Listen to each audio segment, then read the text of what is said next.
there, don't worry. uh,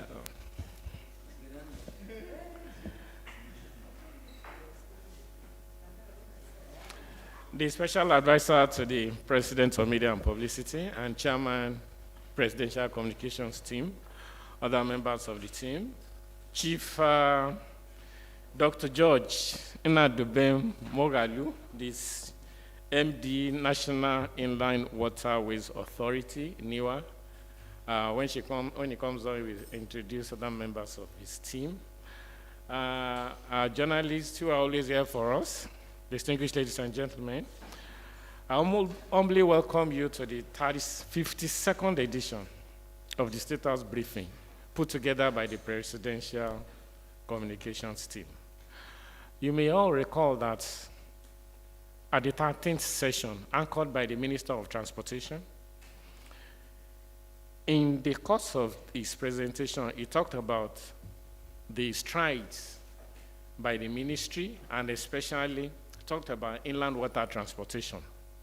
In continuation of our focus on key aspects of internal security and infrastructural development in Nigeria, the briefing today will focus on the strides being made by the National Inland Waterways Authority, in line with the authority's objective to make Nigeria the leader in inland water transportation, development, and management, not just in Nigeria, but in Africa. As we said earlier, the MD is ready. It's a known face in Nigeria in development. When we're talking about development, we're talking about, let me not say party. Development of Nigeria is linked with the party. So when we talk about development, it's a known face.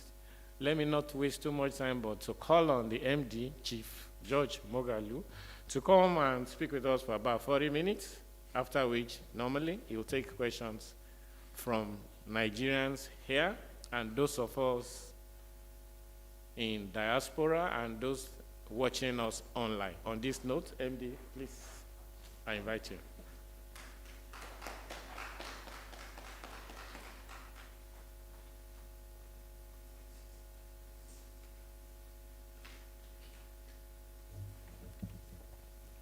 Special Advisor to the President on Media and Publicity, Senior Special Assistant to the President on Media and Publicity.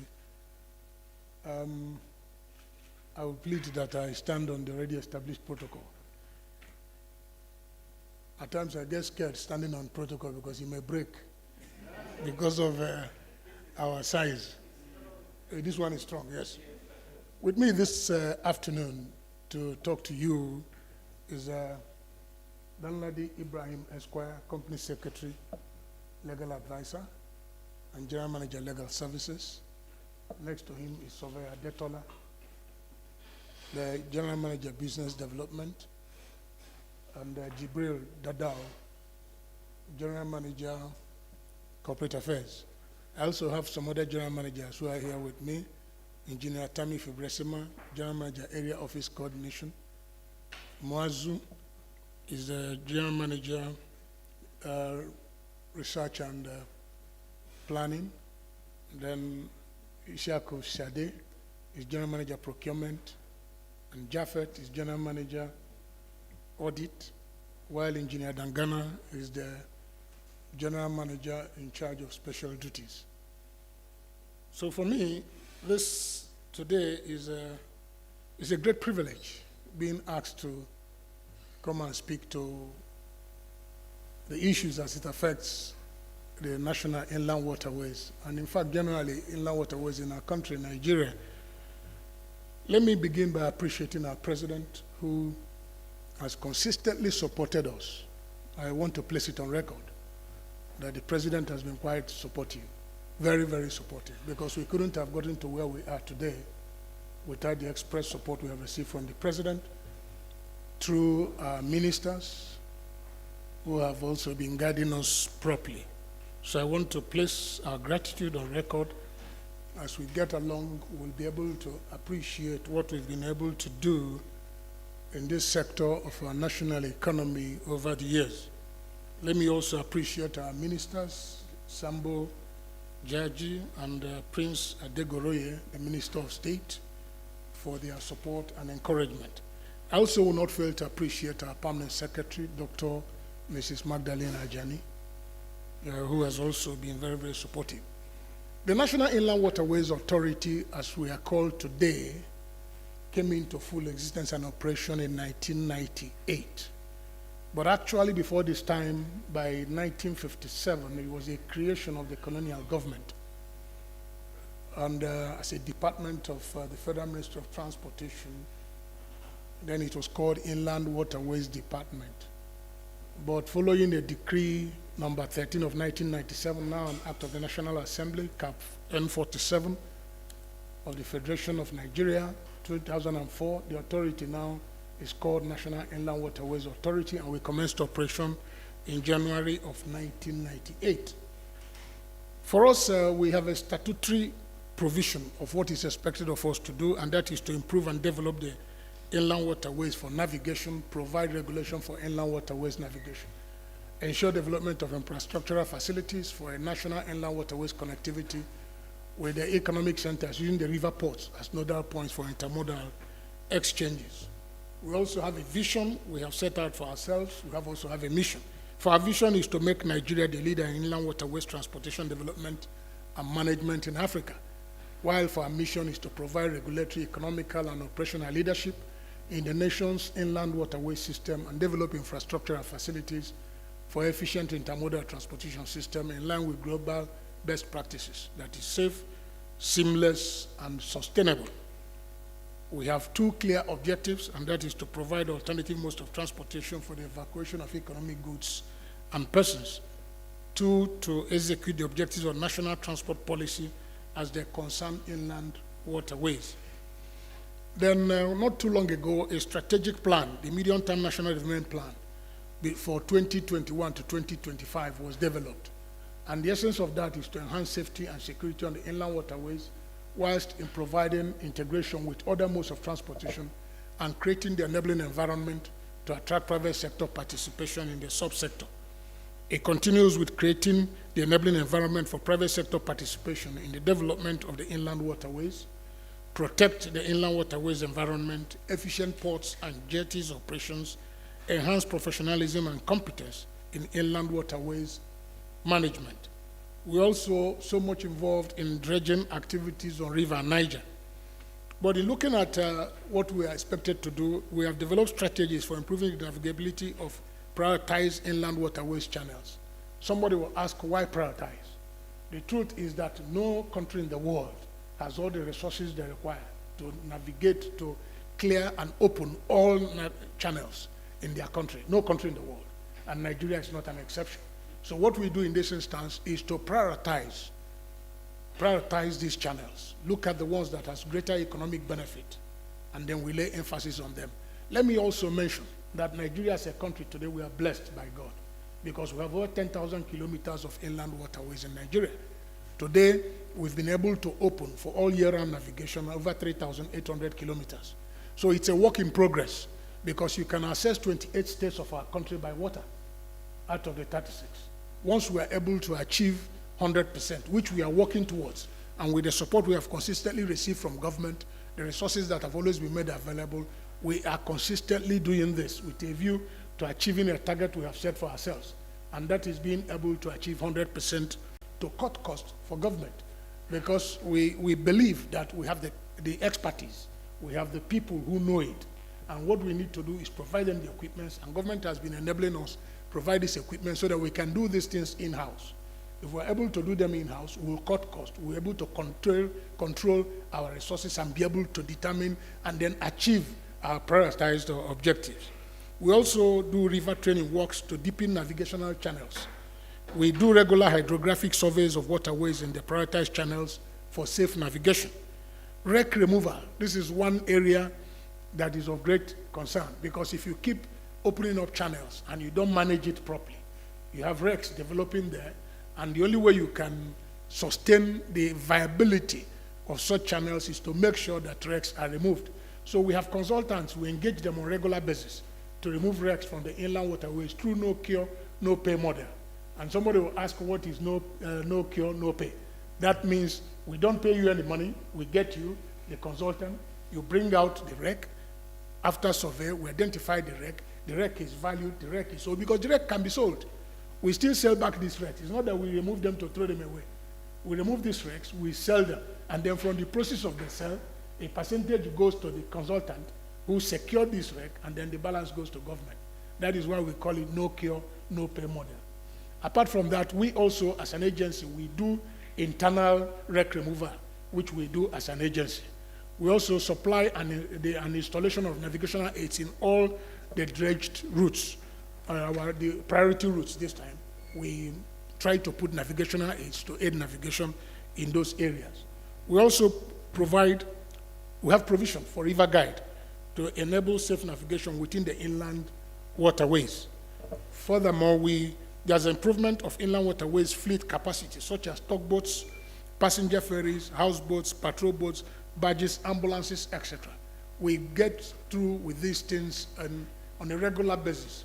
You find us undergoing procurement processes to be able to provide these vessels.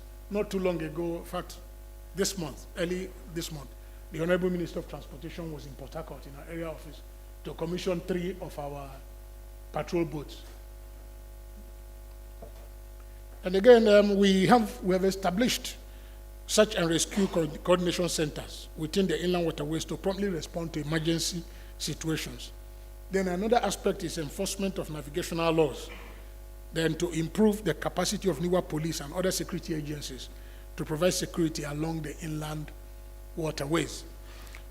To collaborate with other security agencies in the provision of safety on the waterways, we have a robust capacity development for officers, training and certification of boat captains, hydrological data collection for hydraulic structures and flood sensitization, interfacing with the private sector on development of inland waterways infrastructure, ports, jetties, ramps, channel management, etc. There are organizations, both local and international, that we are talking with that have shown interest in investing massively in the inland waterway sector by way of helping us with procuring additional jetties, additional vessels that they want to bring to our country for us to put them to active use. Next slide. If you look at this slide, you'll find out we are doing shore protection works. What you have on the extreme left there is shore protection work that is going on at Lokoja River Port as we speak. We have concluded the first phase, the second phase is on. Then on the right is our patrol boats, some of the patrol boats we have procured, which we have deployed. Okay, this other one is when I went on inspection to look at the laying of buoys that is going on. So with us in the vessel. Then on the left, that is one of the jetties we recently concluded.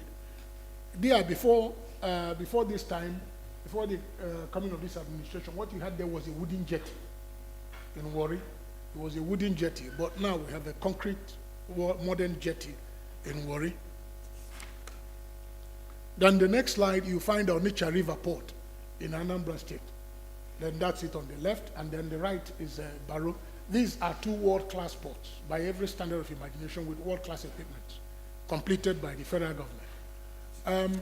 Let me also place on record that we have been able, under this administration, to concession Onitsha River Port. Onitsha River Port is now fully concessioned to a company called LEC Consortium. They've taken over the port. They are partnering with Port of Antwerp. They are their technical partners. As we speak now, the Port of Antwerp management is in Onitsha, managing that port. And the beautiful thing about this port is that by the time it gets into full operation, there is no way you can talk about having over 2,000 direct and indirect jobs created from that port alone, because it's a port that is strategically located in the commercial center of the southeast, which is Onitsha. But for Barrow River Port, also completed under this administration, wonderful port with all the necessary equipment. What we are doing now is opening up the channel. And then the only challenge we had there, which is government has drastically addressed now, was the issue of road to Barrow, road infrastructure. But government is already addressing that because federal government has made a commitment and the contractor is already on site to get that place open. Then this channel, this slide, The beautiful thing about this slide now that we're showing you is that ordinarily, nobody will want to talk about Lake Chad. But as we speak now, survey work is going on in Lake Chad. What that goes to say is that, one, the issue of insecurity has been sufficiently addressed.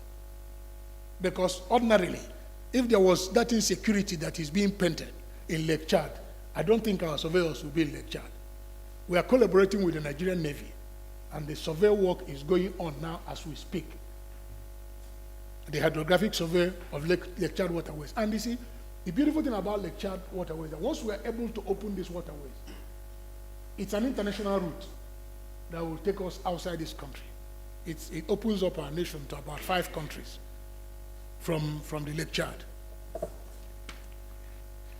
Then the next one is, when we talk about maintenance dredging, okay, can you go back to that slide? This is Port Harcourt. Maintenance dredging is going on in Port Harcourt as we speak. We're also doing maintenance dredging somewhere in Lagos. And we're also doing maintenance dredging in Warri, even Onitsha, because we are trying to clear the waterways in Onitsha so that the port can be fully and effectively utilized. Then let's look at what have we been able to do as an organization in very concrete terms between 2015 and to date.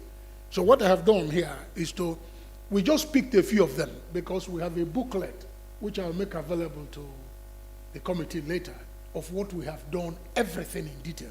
But what we have done now is to select a few of them and then put them down. Between 2015 and 2016, we did shore protection works at Marine Base Waterfront in Sabah, in Delta State, and Ndoni Waterfront in Rivers. We also did maintenance dredging within River Niger in Kelebe in Kogi State and Omaisha Waterfront River Benue in Nasarawa State.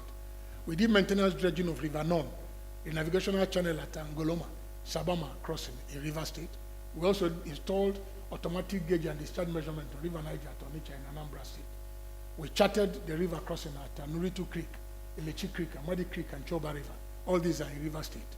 We also did the extension of jetty landing platform and construction of shoreline protection works at the reinforced concrete jetty in Ogurugu in Enugu State. There's interfacing with the private sector on the development of inland waterways infrastructure. There are 2 companies that we have spoken to, and they are so committed to help us in developing our ports. Let me also say that we have now, as we speak, received unsolicited proposals from corporate organizations, both foreign and local, who are willing to complete the Lokoja River Port and complete the Oguta River Port. So we are discussing with them. By the time, I'm sure in a short while, we'll be able to conclude, and then they will get to work. Because the fear usually foreign investors have with regards to investing in things like this is that concessioning of ports has always been like story. But under this administration, it has been successfully done. That's why we take Onitsha River Port concession as our poster boy in marketing other ports that other people can get involved. For 2017-2018, we took the construction of ferry landing platforms at Yauri, Kawara, Zamere, Gebi, but all in Kebbi State. We have done river training works by dredging option from Barrow to Onitsha, through Ilushi to Ela to Onitsha section. We have also done the Baja jetty at Ajokuta. We also did a river, Umaku, in Isialangwa, Abia State, for deepening of navigational channels. We did some dredging there. Then we have installed anchorage on River Niger to improve the berthing facility at Lokoja jetty. We have also provided geoinformatics equipment for hydrographic surveys of navigational channels. Then if you look at charting, we have done quite a lot of work. Survey charting of river crossing at Jeba, Itobe, Budan, Oyendega, Agwagwa, Ayipa, Kainji, Itoye, Ida, Lokoja, USC Wharf, Ota, Ogudu, Sec 2, Dakata, Bele, Raba, Muregi, upstream Bogu, Ghana. Okay. So just to mention some of the areas we have done serious dredging works. We charted them, and with the chart we have received, then it guides us in determining where we can dredge. Then we have also done maintenance dredging at Ajokuta, Gabion, and Renos mattresses at the downstream of Barrow Inland River Port, and Umuaku, Mvosi in Abia State. We have provided floating jetties at Lekki Phase 1 and the Woroshoki. If you remember when they were repairing the third mainland bridge, there became a very strong need for us to provide alternative means of transport. So we provided floating jetties, which was serving Lekki Phase 1 and then Woroshoki. We have done buoying of River Niger from Barrow to Lokoja, Lokoja to Onitsha, Onitsha to Warri. Somebody will ask, what is buoying? Buoying is, because not everybody knows it, buoying is laying of navigational aids and guide on river channels, because there are massive equipments that we drop, floating equipments that we drop as a guide to guide vessels so that they don't run into either wreck or run aground, or depending on the depth of the channels. Then for 2019-2020, we have done an improvement of berthing facilities at Lokoja Dockyard. I showed you something we were doing at Lokoja Dockyard in the previous slide. Then we have digitalized the National Inland Waterways Authority operations. We're digitalizing all our operations. We have constructed a new jetty at Ilamai in Ogun State. We have also constructed a jetty at Odekbe, Baru, local government of Anambra State. Not only did we put a jetty there, we also put a warehouse there. We have constructed a jetty at Yenegua in Bayelsa State. We have constructed a boat terminal at Bakin Kogi and Uruboki in Adamawa State. We have procured cargo handling equipment for the Lokoja River Port. If you look at the slide, you see the mobile harbor crane. The one, this type we have at Barrow River Port, we have them now in our office in Lokoja because they have all been delivered by those who were privileged to win the contract to procure them. They've brought them, we have them with us, and then we will soon install them the moment we are able to conclude the Lokoja River Port. Then we have made provision of electronic register for inland water vessels. All our assets and infrastructure, inland waterways, right-of-ways, we are all having them now in our electronic register. Then one thing that is very key, which we have done, is the prompt prosecution of defaulters of Inland Waterways Transport Code, with a view to ensuring deterrent to others. Our people need to be made to obey the rules. Once we get them to obey the rules, some of the accidents you have or mishaps happening once in a while will not be there. We have done a successfully test run of movement of cargo between Onei, River State, and Onitsha. There was an argument, oh, it's not possible, don't try it, the draft is not. We said, no, let's try it first. Unfortunately, we got flat bottom badges, and they moved consignment from Onei to Onitsha successfully. What we are doing now is we are trying to conclude the arrangements to move cargo from Onitsha, from Lagos to Onitsha. Because once we are able to do this, others will buy into it. I've spoken to the chambers of commerce, I've engaged them, Import Association, I've engaged them. But this attitude of let's wait, let government do it first. If government succeeds, then we can follow. That is what is holding commercializing that operations. Because one, it is cheaper, it is safer, it is more reliable. And most importantly, it will save our road infrastructure. Now, okay, we have also done the charting of the 12-kilometer distance from the confluence of River Niger to Gurara River. We have also done charting and buoying of waterways from Marina to Ikorodu and then Marina to Badagry. Not only have we charted them, we have already buoyed them. And for 2021 to 2022, we've constructed a new jetty at Ila in Delta State. We reconstructed and rehabilitated the Warri wooden jetty, which I showed you, and now to a concrete jetty. We have also done construction of ferry ramp at Jen, Taraba State, and ramp at Tanzam, Anambra State. We've done shore protection works on River Niger at Jamata Inland River Port. We've extended the shore wall protection works at NIWA, our NIWA Marina office, the Marina Jetty in Lagos. Continuation of construction of the Oguta Inland River Port in Imo State. Let me also mention here, because it's something that gives me excitement. Before this present administration came, the Oguta River Port was abandoned. For almost 13 years, it wasn't on the budget. It never appeared on the budget. But by the grace of this government, 3 years ago, it was returned back to the budget and provision made for it, and then work is ongoing now on Oguta River Port. We have rehabilitated the jetty at Umuisha in Nasarawa State. We've provided automated hydrographic survey vessels, 2 world-class hydrographic survey vessels. We have taken delivery of them, we procured them. In compliance with international requirements, the authority NIWA is actively involved in the implementation of the International Ships and Ports Facilities Security, ISPS code. We are fully involved in it, so all our jetties now, all our ports are ISPS compliant. We are undergoing serious training and certification and licensing of boat drivers and operators. Not too long ago, I went to close the training session in Badagry, where we trained 450 boat operators. We are also doing the training in Warri, because we have a training school there we have developed in Warri to help us train, because we insist that boat operators must be qualified and licensed. Since we have started licensing vessels, so that non-qualified, would I say, vessels will not be seen to be plying on our waterways. We have also approved at management level that the same training be undertaken both in Yauri and in Kano. Then within this period under reference, we have procured and distributed 20 numbers patrol boats for NIWA area offices. These ones are the ferry boats we delivered to Yauri. 3 weeks ago, we delivered another one to Yauri. This to add to the one we have previously given to the place, because we noticed that there is a great need for ferry boats. Now, as we speak, construction process is ongoing for one of our procurements for Shiroro in Niger State, where we're going to also send a vessel. And the same period, I went to hand over the vessel to the area office in Yauri, which the MA commissioned.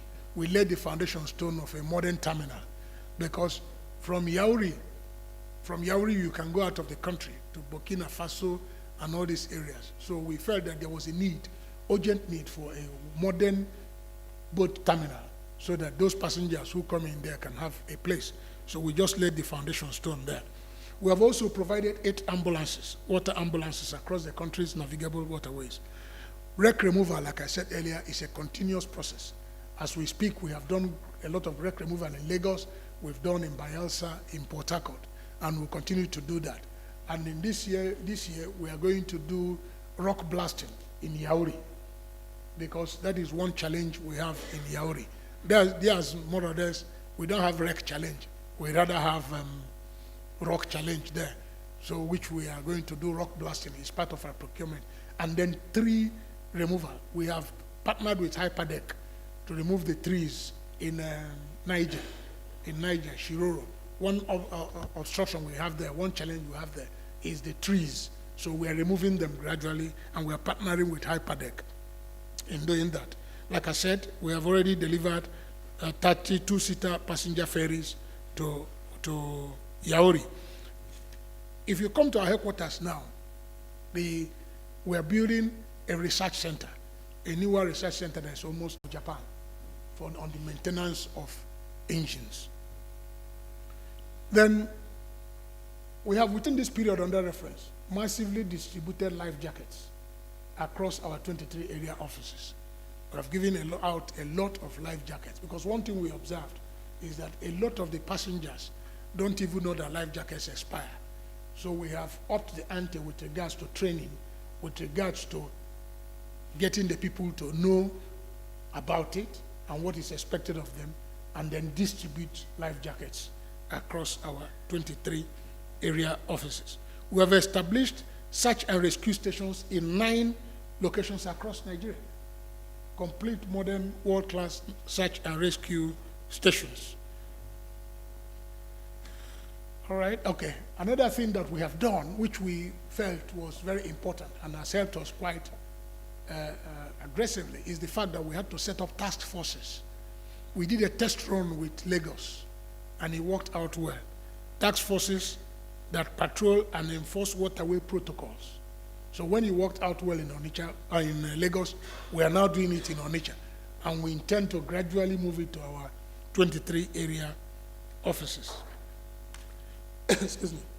We have laid navigational and marker buoys, removal of wrecks and derelicts, and also maintenance dredging in Port Harcourt. We are doing survey and charting of lower rivers Niger and Benue by NIWA and the Nigerian Navy Hydrographic Office.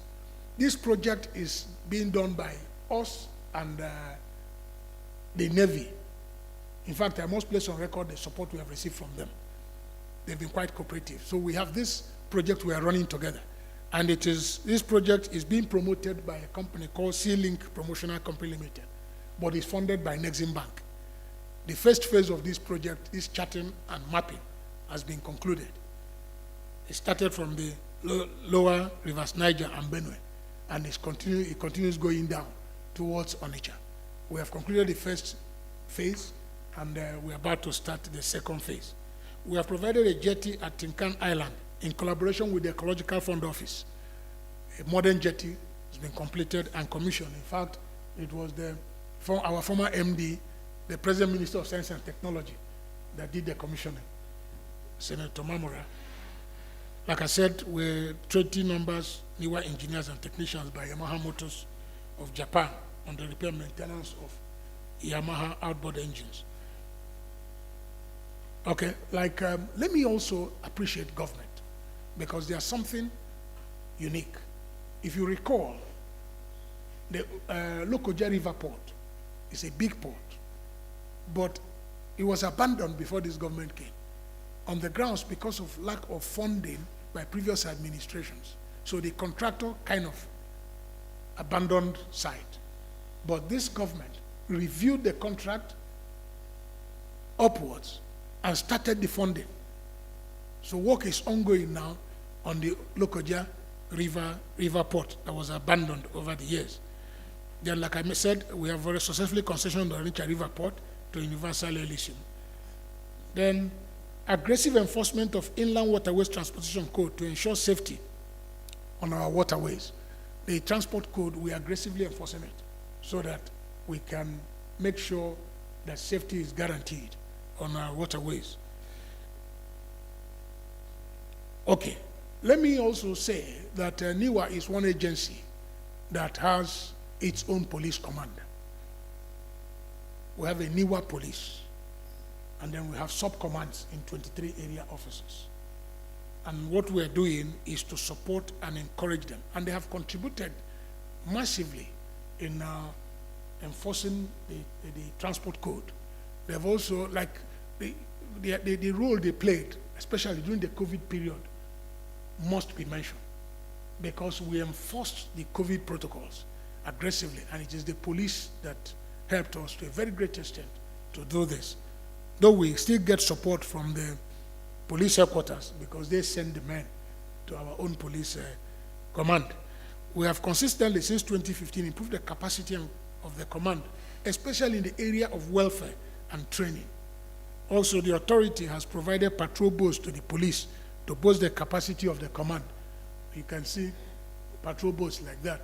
For example, they are trying to stop that vessel, because if you notice, some of them are not wearing life jackets.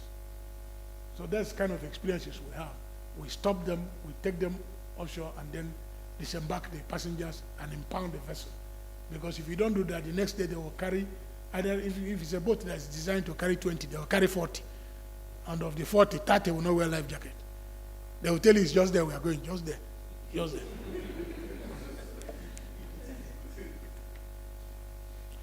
Then the efforts we are making in improving security within the nation's waterways in collaboration with the Nigerian Navy. The Navy has been quite supportive.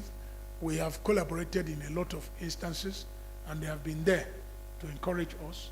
Once we have any need, even in training and what have you, they are always there for us. So it's important that we appreciate them for what they have done. We have also encouraged our local communities through sensitization for this community policing. We encourage them to be part of it, because we have teams that go around from area office to area office to talk to the communities that we operate in, to encourage them, because you cannot successfully check insecurity, bunkering, or banditry, whatever it is, without getting the buy-in of the local community. So we keep encouraging them, we keep talking with them, and getting involved through our programs by way of addressing some of the challenges. There are some cases where we have been involved in building community halls. There are some instances we provide palliatives, but to make sure that they see us as partners in progress. And it's been working. Then for us in NIWA, for us to enhance security in the waterways, Irrespective of the efforts made to improve safety and security within the nation's waterways, the authority is looking into introducing more technology in securing the waterways in the following areas. We have high-level discussion, which is still ongoing, with telecommunication companies to provide services across the length and breadth of the nation's inland waterways. This will greatly improve the provision of security and safety within the waterways. We are automating most of our security network so that we can monitor activities and to provide effective response to security challenges across our waterways. We're partnering with a South African company to help us in concluding this. Then we're working towards providing lighthouses along the waterways to guide ships or to warn them of any perceived danger. Then provision of light armored patrol boats to protect our police command from attacks during operation. Once in a while, you have resistance. Next slide. This is the boys. When I say we are providing boys, this is the boys. These are guides. You find them on routes. You can see red, you can see green, you can see blue. But the unique thing about them is that in the night, there's light on top of the boys, so that wherever you're coming from, wherever you're operating from, you'll be able to see them. However, what we have done as one of our policies is that vessels don't operate from any NIWA recognized jetty once it is 6:30 p.m. Because statistics have shown that 95% of the accidents that have happened on the waterways either happen late in the night or early in the hours of the morning. So we don't allow vessels to take off from any jetty once it is 6:30 a.m. Once it's 6:30 p.m. And then you don't take off unless it is 6 a.m. in the morning, so that you can see, because most of the vessels you have don't have night navigational aids. Because vessels that operate in the night are designed to operate in the night. But since most of them don't have it, and since accidents are prone to occur at that time, we stop them from operating during those times.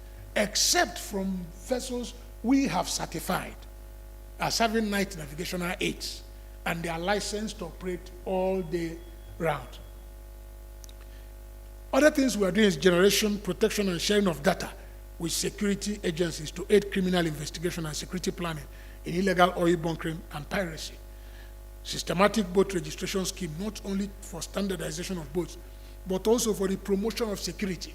Because the moment boat owners know that their boats are registered by NIWA and licensed, the likelihood of allowing such boats to be used for illegal activity will not be there, because you'll be caught. So because of those registration, they try to avoid getting involved in such illegal activities. Provision of more personnel to the NIWA Police Command. The Nigeria Police has been quite supportive, though we've asked for additional personnel to help us for effective coverage of the vast waterway network. Like I did say, we have a massive waterway network. And as we continue with our maintenance, dredging, and opening up of channels, the need for more monitoring will also be there. Then we are collaborating with neighboring countries to secure boundary locations along waterways, to avoid a situation where somebody will commit a crime here and cross over to the next country. So there's this collaboration going on, and we're talking with the agencies in those countries. We're relating with them so that they will understand our operational codes, and we also understand theirs, so that we can work together with a view to creating the enabling environment for the business to grow. Then there are key policy initiatives which we have adopted in NIWA. Some of them include a proposed amendment bill of the Authorities Enabling Act to empower the authority to better meet its mandate. We realized that the bill as it is today does not really provide us the needed authority for us to be able to actualize in full detail our mandate. And I'm happy to say that the National Assembly is giving it attention. Then development and concession of inland river ports. These are PPP initiatives.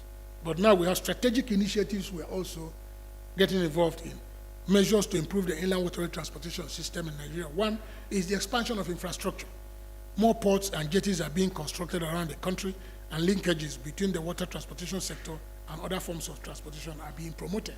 As we speak, we have procurement process going on for new jetties in different locations spread across the country. Then purchase of modern river crafts. In order to bridge the gap of providing adequate and modern river crafts to ply the waterways, the authority has continuously engaged the purchase of crafting of modern river crafts to fill up the vacuum in the inland waterways transport sector. Like I did say, when the Honorable Minister visited our office in Port Harcourt, he also had the opportunity to inspect our tugboats, our houseboats, and so some other ferries and vessels. As we speak now, procurement process is still going on for some other passenger vessels and ferries. And during our recent trip, we engaged some organizations that are interested in bringing ferries to Nigeria to operate within our inland waterways. And by the time we're able to conclude, that will also help us to a very great extent. The recruitment of technical staff. In our bid to make the water transport sector perform optimally, the authority has engaged and is currently engaging more technical staff into its fold to ensure optimal service delivery. In fact, before we came here today, we were toying with the idea of sending one or two of our staff out of the country to go to the Hydrographic Institute to study to develop their skill. Because I just mentioned that we have procured brand new hydrographic survey vessels. 2 of them have arrived. Yes, we have people to man it, but we're looking at a situation where we have more people who know the job, so that in case, because certainly those who are operating it today will retire. And when they retire, we don't want them to go completely with their knowledge. We want them to train other people. The strengthening of Inland Waterway Police Command. Provision of security patrol boats is currently being prioritized as more of the boats are purchased annually. Enlightenment of communities along the waterways on the dangers of engaging in illegal bunkering is also being employed. NIWA Act, like I said, the bill is before the National Assembly, which if passed will enhance and increase our revenue generation of the authority and ultimately enhance the capacity of NIWA to deliver on its mandate. Manual and mechanical clearing of water hyacinth has been employed. More weed harvesters are purchased for utilization around the country. This is one issue that is like an annual ritual. You can clear all the water hyacinth you have in Nigeria this season. By next rainy season, they say it comes from overseas. By next rainy season, you still have water hyacinth. So we have vessels, water harvesters, water hyacinth harvesters that we have. We are procuring more because we are doing that both manually and also technically. The port functioning at optimal capacity. A day-to-day running of the affairs of the ports by private sector would attract the desired expertise needed to transform the inland waterways transport sector and enhance its contribution to the growth and development of the nation. Like I just mentioned about the Onitsha River Port, their technical partner is the Port of Antwerp. Their technical partner is the Port of Antwerp. As we talk now, in Onitsha, they have the staff of Port of Antwerp who are on ground, who are managing the port. So in concluding this presentation, let me once again place on record our sincere gratitude to Mr. President and the Federal Executive Council for all the support we have received. We couldn't have done this much we have done.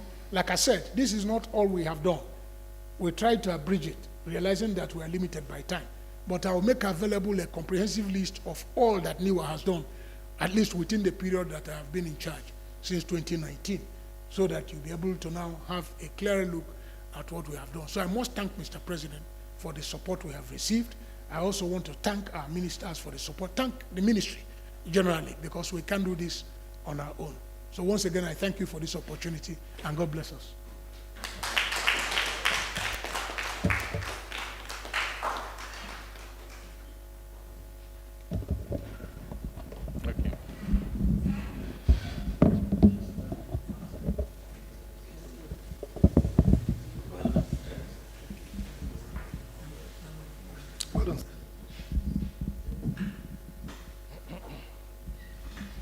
Thank you, the Managing Director. In the course of the previous presentation, I was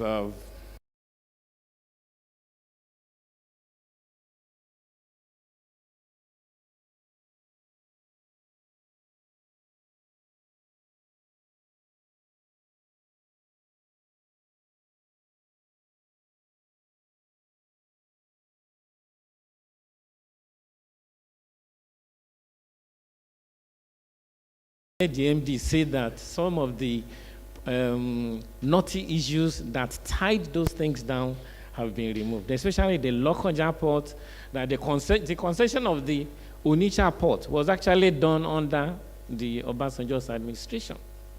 That is the, what is it called? The one that the president, the one that comes with the fanfare. But I know it was bogged down by a lot of issues. I'm happy to hear that the concession the real concession has now finally been done. And the assignment here. I'd like to know what's the major challenge depriving you from achieving this goal? Thank you. Good afternoon. My name is Umar Aliyu from Code Radio International. Code Radio International. My first question to the MD. Yeah. Okay, this one? Okay, then I will talk to business strategy manager. Sir.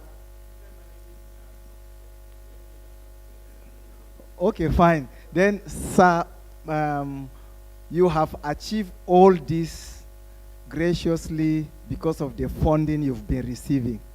And National Inland Waterways has great potential to be self-sufficient. What are you doing to position the agency into self-sufficiency and even contribute to the revenue of this country, sir? Thank you.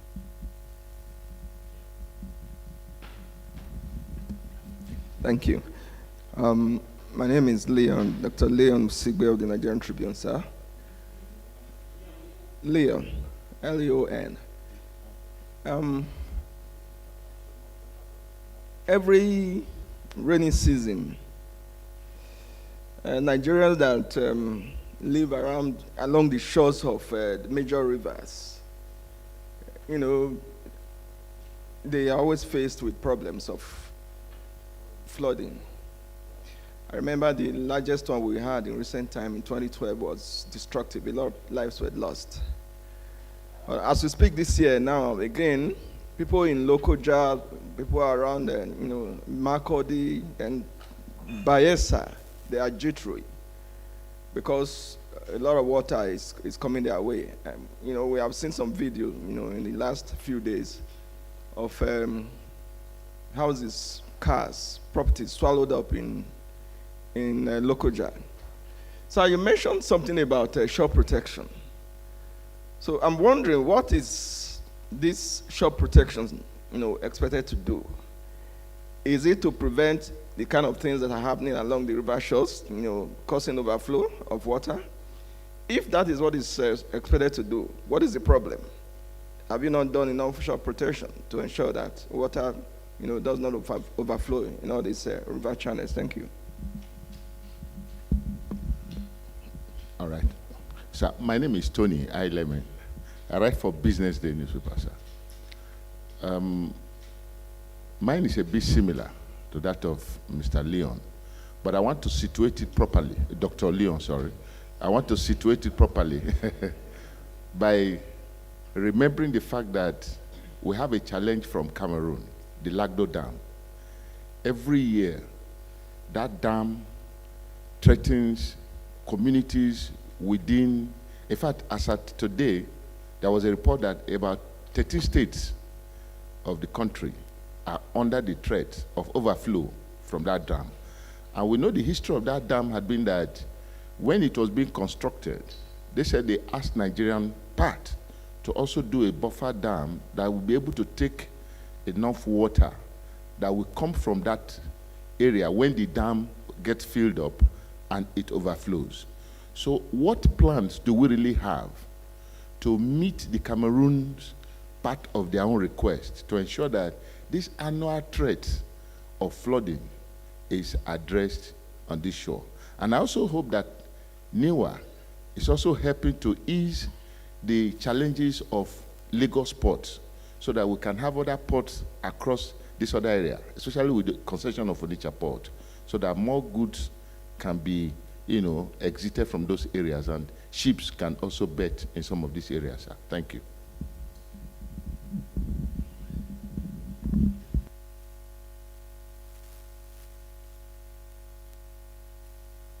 Very much. Let me begin with the question from Timothy Ovon. And the question is about major challenges. I will disappoint you by telling you that funding is not the major challenge. Yes. Because you can get all the fund you want in the world, and if you don't know what to do with it, the fund becomes wasted. The major challenge I met when I came into NIWA is that NIWA was underreported.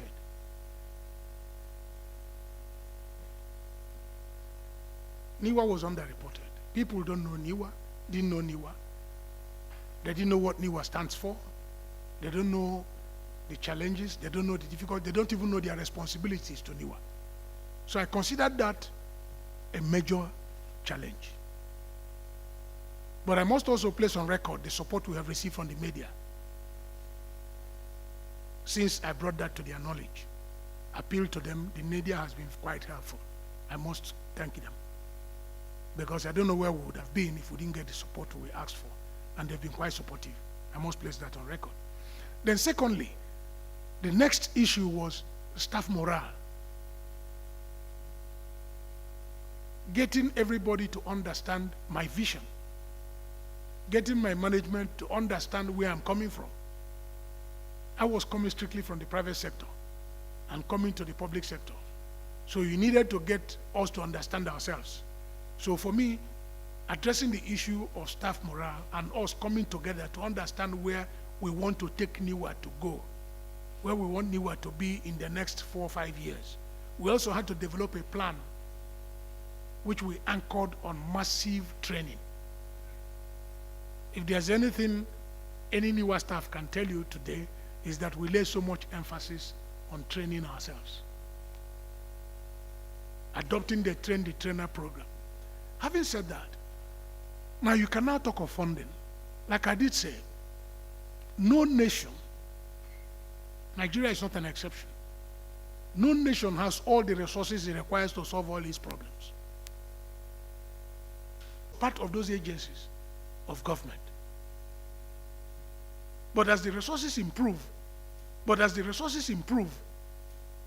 certainly NIWA will also get more funds to be able to address all what it needs to do.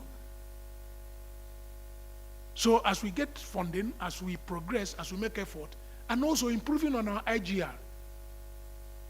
I know that in the past 4 years, 5 years, our IGR has been on the constant increase. And we have been contributing, we have been regular in paying our paying back to the Consolidated Revenue Fund. So we have been, our revenue has consistently increased. Because when you talk about, that's why when I talked about awareness, as you're getting people to know about you, getting them to know their responsibility towards your organization, revenue will also be increasing. By the time you let them know that there are laws that must be obeyed, and that there are fees that must be paid for the agency to grow. So I think that takes care of the question as asked. Then the second question came from the Cordel Radio International. And you're talking about what we are doing to make NIWA self-sufficient. Yes, self-sustaining. A lot, we are doing quite a lot.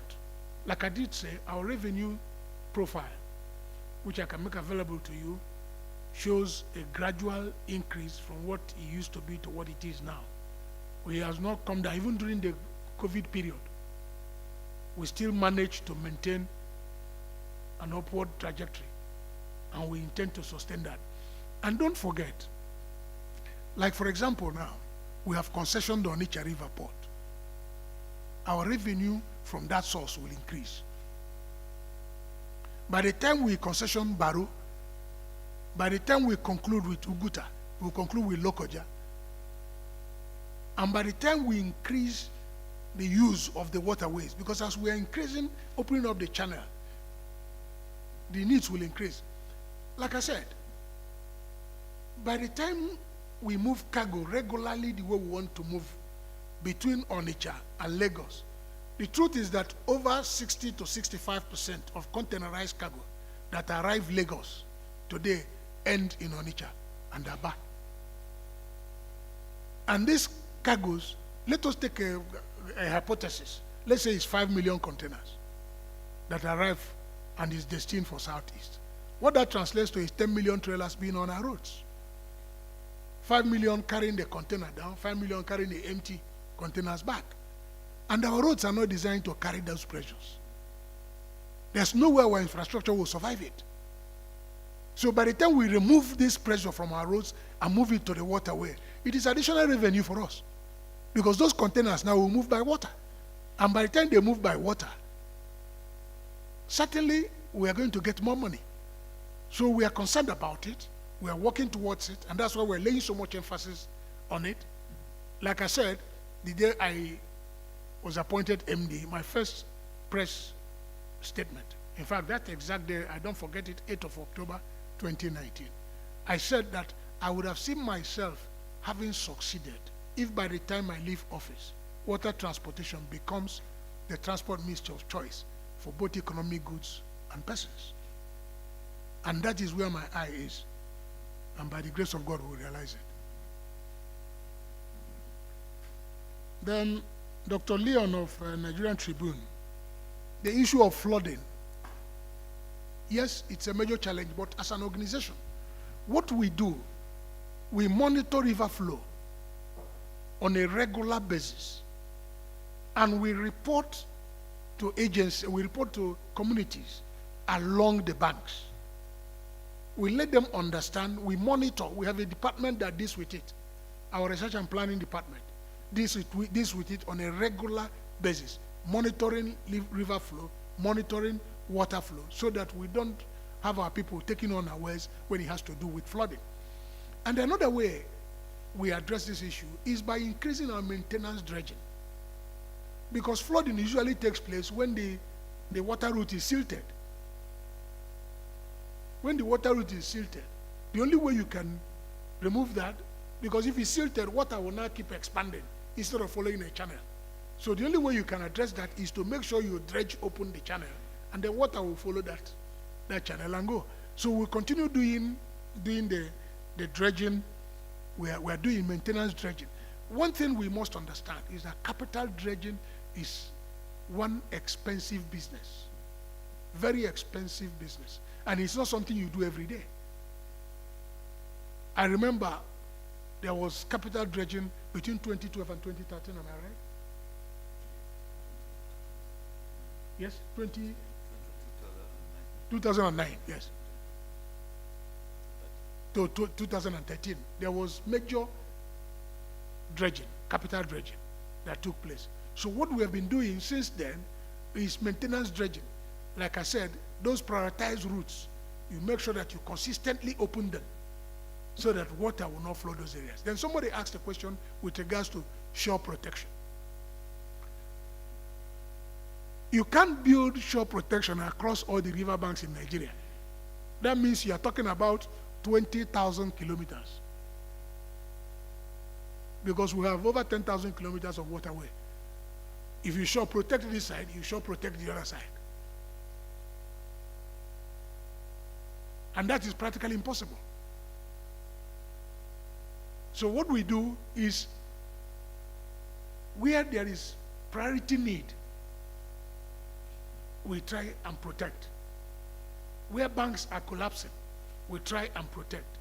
Where it's constantly in use, we try and protect, especially when it threatens the lives of our jetties, of bridges, and what have you. We try to protect and build shore protection there. Then Tony talked about the dam in Cameroon and the expected cross dam in Nigeria. Unfortunately, I can't speak about dams because it's not part of my mandate. Dams is under Ministry of Water Resources. So I'm not sure I'm very competent to answer that question. So Tony, you may have to take the question to Minister of Water Resources so that you can get the correct answer with regards to the issue of dams. Thank you.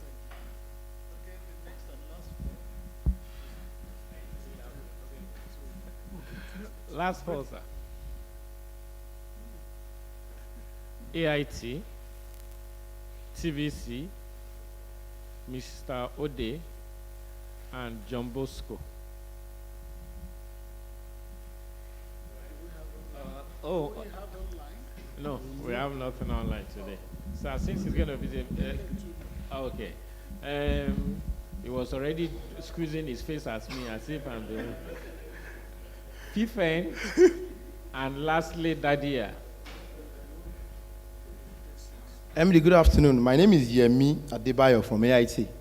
I just quickly wanted to find out from you. NIWA has recently identified human errors and wrecks as the major challenge that causes both mishaps in Lagos that keeps reoccurring. I want to find out from you, this human error, how has the authority been able to address this human error? Because aside from the wrecks, we understand that the human errors, when they happen, sanctions does not take place. I just wanted to find out from you, what measures are you taking to address this? Thank you very much.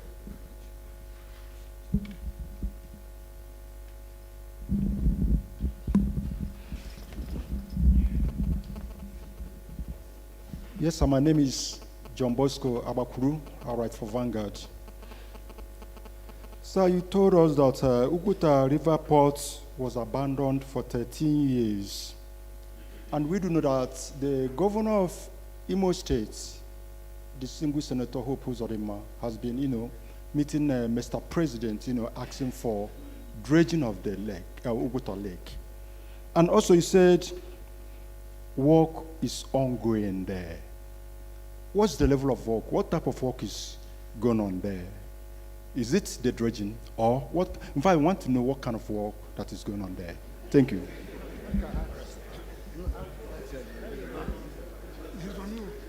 Good day, MD. My name is Matthew Dadia. I write for Nigerian Pilots. You've told us some of the achievements you've done, multiple tasks. We've seen the names of the jobs you've done across the country. We want to know how much it costs your agency to have achieved those work, and then you told us the revenue has been upward. How much is it cost?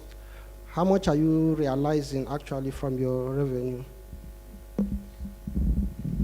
Yeah, good afternoon. My name is Sunday. I write for People's Daily. So I like to. You talked about some ports that have not really become fully operational, like Barrow and some other ones you've mentioned. I'd like to know if you have any timeline within which you want to bring them fully into operation. Thank you.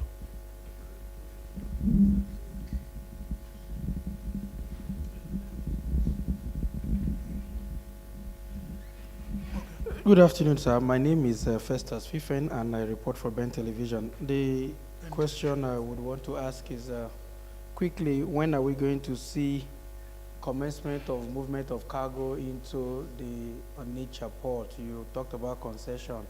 How soon are we going to see that one come into fruition? Then Lagos and some other places where they empty their waste into the river that causes flooding and some other things. What is your relationship with other law enforcement agencies in this regard to make sure that we nip it in the bud? Thank you.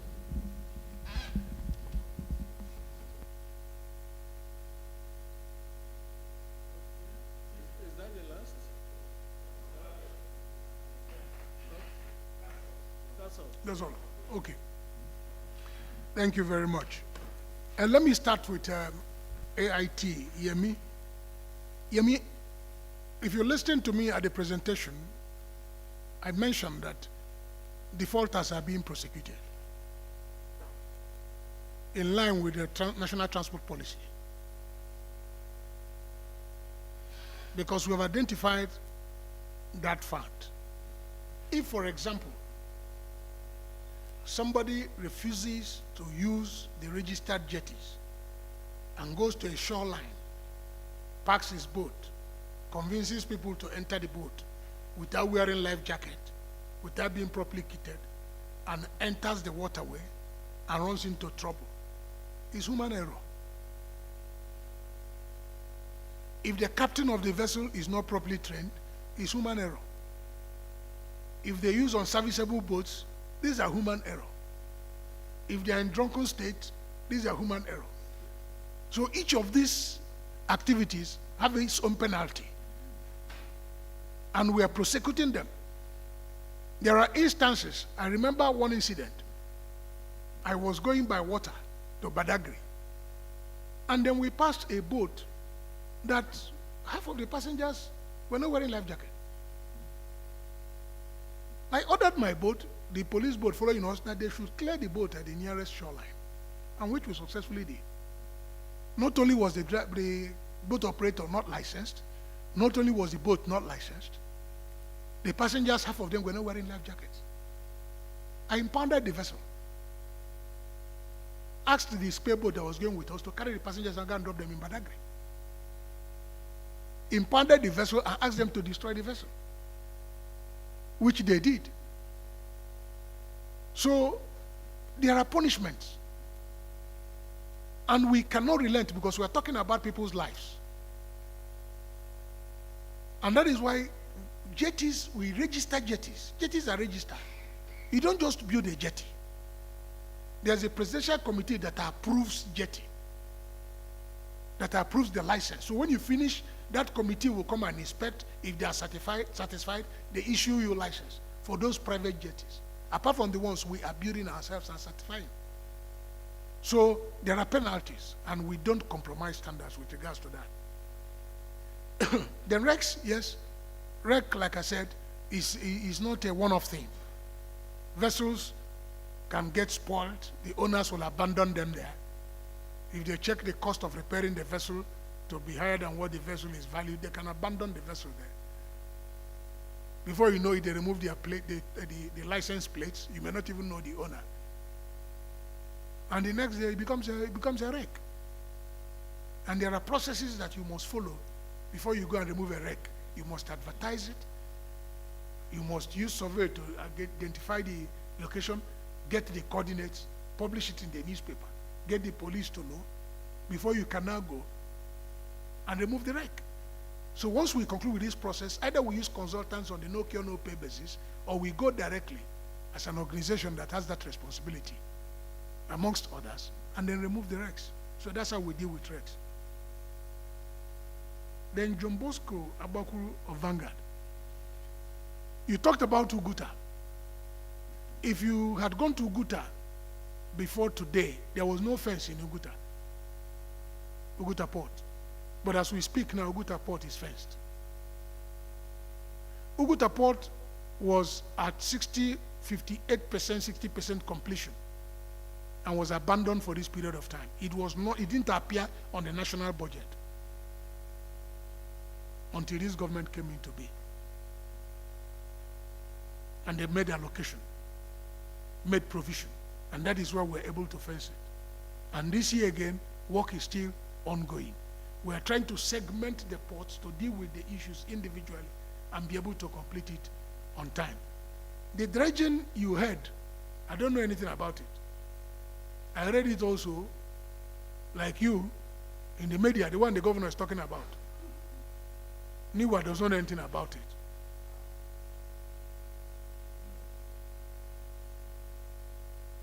So, until we are informed or we see activity going on there, because once we see activity going on there, we'll ask questions. Certainly we'll ask questions, because it's in our right of way.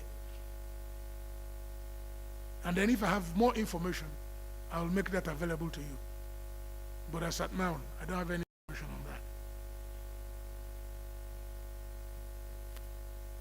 How much we've been able to generate between the last 5 years, how we've been going, our upward trend. That government is concerned about Baro, because when we identified the challenge in Baro, we made it available to government through our ministry. I'm happy to tell you now that apart from the fact that federal government is doing a road now for Baro Port, the rail, a contract has been signed also to extend the rail corridor to Baro. The contract has been signed. So by the time the road is complete, the rail is complete, you have a multimodal access to the port. And that will, to a very great extent, assist us. And like I did say when I was talking about charting and opening up our channels, we have charted between Baro to Lokoja,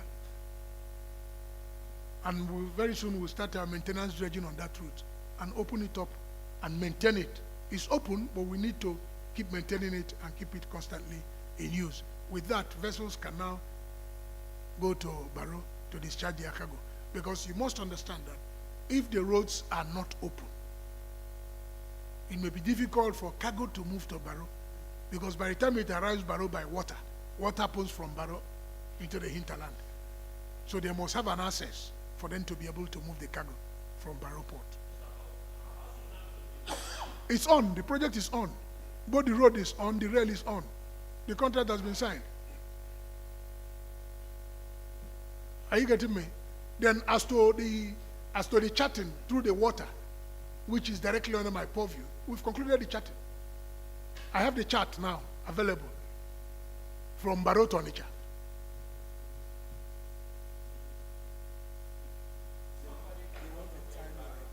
Barrow is in Niger State. Barrow is in Niger State. Then the commencement of movement of cargo to Onitsha. Everything is in place.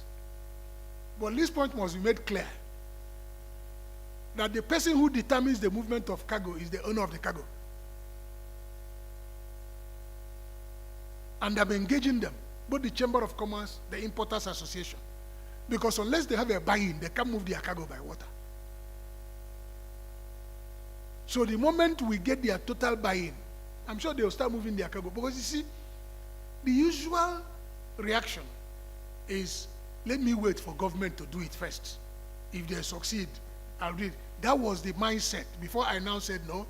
When we did the One to Onitsha, we didn't let people know. We didn't even call the media because people were giving me all negative encouragement rather than positive. So I was scared inside me, but I was having bone face. So I didn't tell anybody except between me and the president of Barge Owners Association. I called him, we met, he came to Lokoja, we met in Abuja, we met in Lagos. I begged him, I said, if there's anything I want to do, I want to break this jinx. He now said, okay, let's keep our mouths shut. And he brought 2 of his badges. And we moved consignment from One to Onitsha. So with the morning the vessels were to go back, I was in church in Onitsha. They called me. I left there, went to the port, to Onitsha River Port, and the badges were there with the consignment. I was very excited. That was when I called the media. I said the cargo has arrived. So that was what encouraged us to now face the Lagos axis, because a good number of the consignment come through the Lagos axis. And you asked also the issue of what role, how is it going to help in the decongestion? Like I said, 60 to 65% of the cargo that comes into this country, containerized cargo, end up in the southeast, either Onitsha or Aba. And if we can make that route viable, we remove the pressure from our routes and save our road infrastructure, because they are not designed to carry the weight they are carrying. That is the truth about it. And by the time you remove those volume of cargo from the Lagos port, the port will be decongested. Then about waste management, I will also throw it back to the media to help us, because we need to get our people to understand how to manage our waste. It's one problem, because every year, year in, year out, NIWA spends money moving out floating debris on our waterways. Most of these floating debris are rubber, bottled water, sachet. We keep throwing them, and they all end in the waterway. And by the time, every year, at least since I came, and from the records it's been there, every year you must remove water hyacinth, you must remove floating debris. So if we can be able to change our attitude, and that's why we have jingles NIWA has produced that are running on some of our radio stations, encouraging people on how to manage their waste, reminding them that that water, they will still go to take it. So that's what we are doing, to change, get our people to change their attitude. We're also engaging state governments, because all our waterways pass through states, so that they also can be part of the refuse management by getting their people to discharge their refuse properly. Once we are able to do that, it will reduce the investment, the expenditure we expend trying to manage these waste on our waterways. Thank you very much.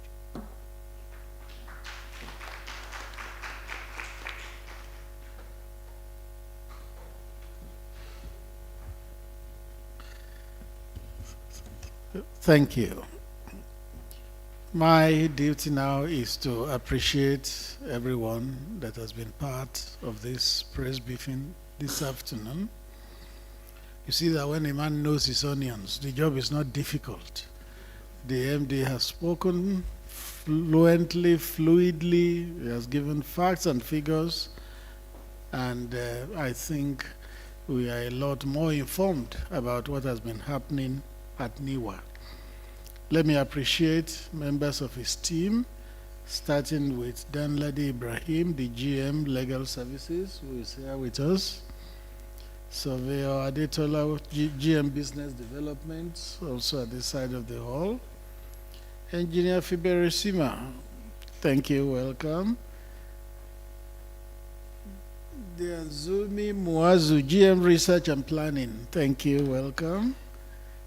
Jibril Dadav, GM Corporate Affairs, that's our own, welcome. My Sergeant Jaffet, GM Audit, thank you. Abdullah Aliyu Dabai, GM Human Resources, okay, couldn't come. Ibrahim Isaku Sade, GM Procurement, that's the man to know. GM, thank you, Biodun, thank you, Uche, everyone, I can see Deji, everybody involved in the process.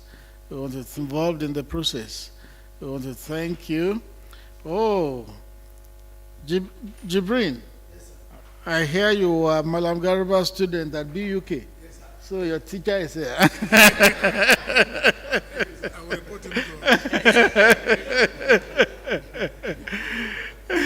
And then we want to thank members of the media for your turnout week after week when we hold this status press briefing. This is number 50 what?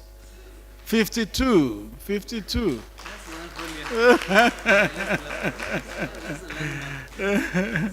So thank you week after week for reporting it well.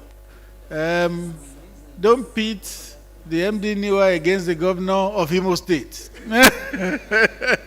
But just report the story as it should be reported. Thank you very much. So, MD, once again, we want to thank you for coming. And we believe that if we ask you to also still come back within the lifespan of this administration, you will oblige us. Thank you very much. Good afternoon, all. Thank you. Thank you, sir. Well